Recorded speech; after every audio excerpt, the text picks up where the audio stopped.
여러분 안녕하십니까? 김왕식입니다. 여러분과 함께하는 시마당 24번째 시간입니다. 오늘은 한 편의 시를 여러분과 함께 감상해 보려고 적어봤습니다.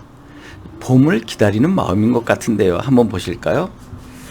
종일 봄을 찾았어도, 하루 종일 봄을 찾으러 다녔어도 봄은 보지 못했네 그랬습니다. 봄을 어떻게 볼 수 있을까요? 집신 신고 산머리 구름 위까지 가보았지 그랬어요. 이제 집신을 신고 산머리 구름 위까지 가보았대요. 봄을 보려고. 근데 못 보았습니다. 이제 모든 것을 체념하고 돌아올 때 우연히 매화향 맡으니 그랬습니다. 여기서 이제 매화향을 맡게 됩니다. 매화는 봄에 피는 꽃 아닌가요? 근데 그 향을 맡으니 봄은 가지 위에 벌써 와 있었네 그랬습니다.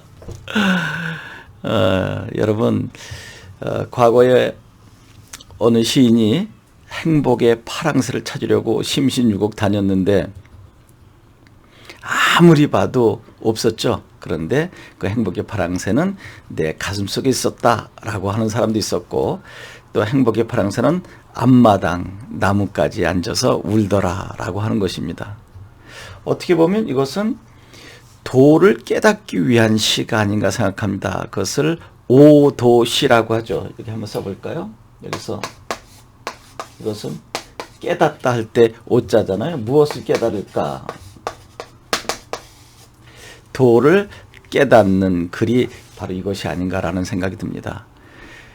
여러분도 참선해 보신 적 있나요? 아니면 기도를 열심히 해본 적 있나요?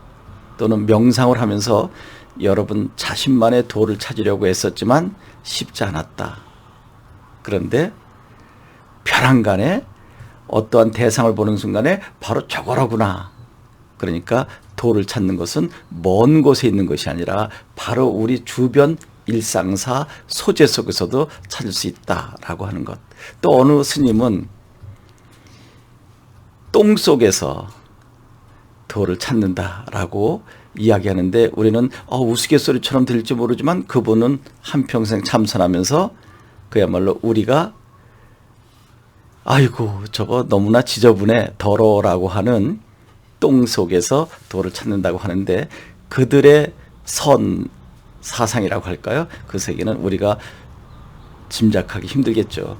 여하튼 여기에서도 나름대로의 봄을 찾아보려고 그렇게 애썼고, 심지어는 과장되긴 하지만 집신 신고 구름 위까지 올라가 봤지만 구름 못 봤는데 돌아오는 길에 이제 모든 것을 포기하고 나는 봄을 볼 수가 없구나 하는 순간에 매화 향이 있는 거죠. 보니까 매화 나무까지 끝에 매화꽃이 한 송이 피었는데 거기서 향내를 맡게 된 거죠. 여러분, 이 작품 속에서 우리가 하나 배운다면 시를 쓰는데도 너무나 먼 곳에서 깊게 찾지 말고 우리 주변에 있는 작은 사물을 섬세하게 관찰하고 관찰한 바를 여러분 나름대로의 형식으로 기록하면 된다라고 하는 것을 제가 시마당 초반기에 여러 번 말씀드린 적이 있습니다.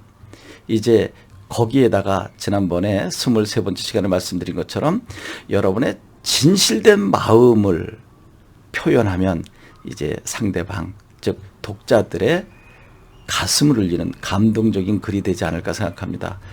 글을 잘 쓰는 방법, 여러분 짧게 쓰라고 합니다.